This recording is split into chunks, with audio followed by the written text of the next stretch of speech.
All right, so first thing first, of course, you want to make sure you turn off your unit. You don't want it to turn on randomly while you're draining out oil. Okay. So you'll get an oil safe bucket, open it up. This right here is your drain hose. Just pull it off. This is a wing nut, just unscrew that. Okay.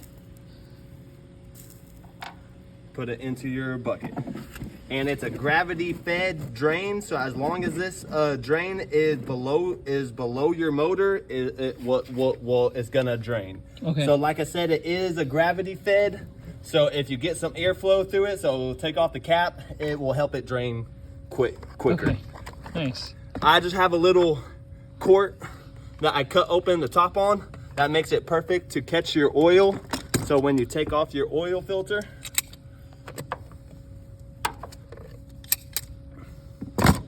so when you take that off, it will catch all that extra oil there. Oh, nice.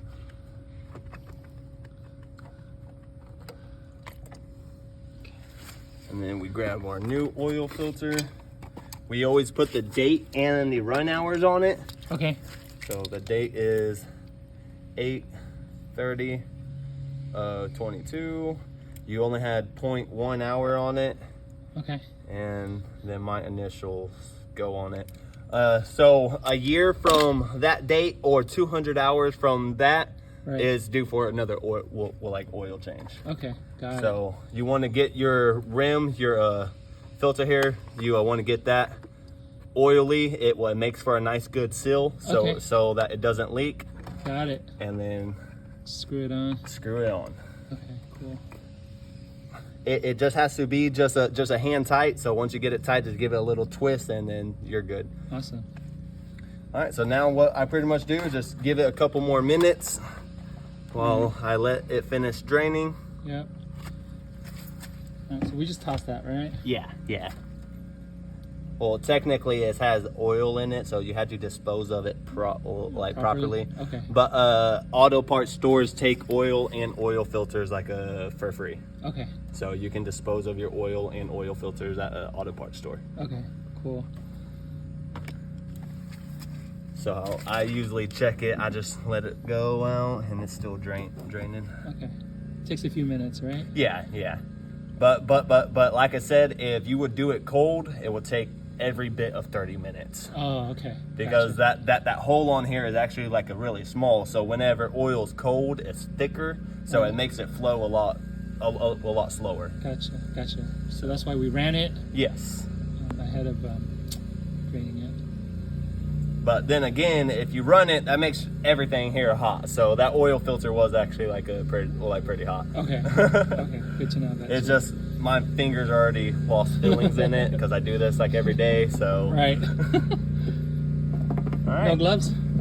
I have gloves, but I think it's more of a hassle to put them on because it only takes like this long. Like we're already done. Right. So oil's drained. You can put that back. Okay. Got it. And then this is where you'll add your 2 quarts, but we buy in bulk order. Yep. So I have this little jug that has your 1.9 mark on it.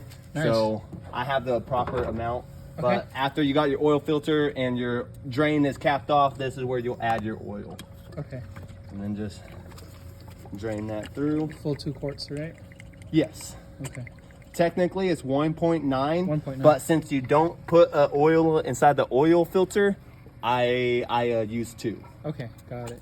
So that gives it that little extra oil to go in your oil filter. Awesome.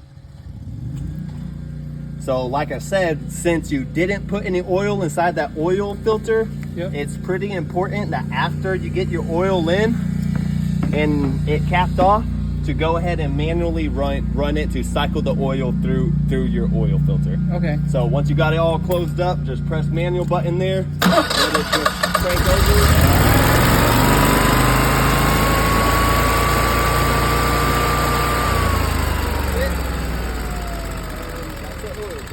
Okay, awesome. So it's fairly simple. Okay. And so we just turned it off. Yeah. So. But it's on in terms of like. No. It's off. It's off. So to turn it on, you want to turn it to the green auto. Okay. So now it says it's ready to run. Once you're in green, that means this unit will do everything like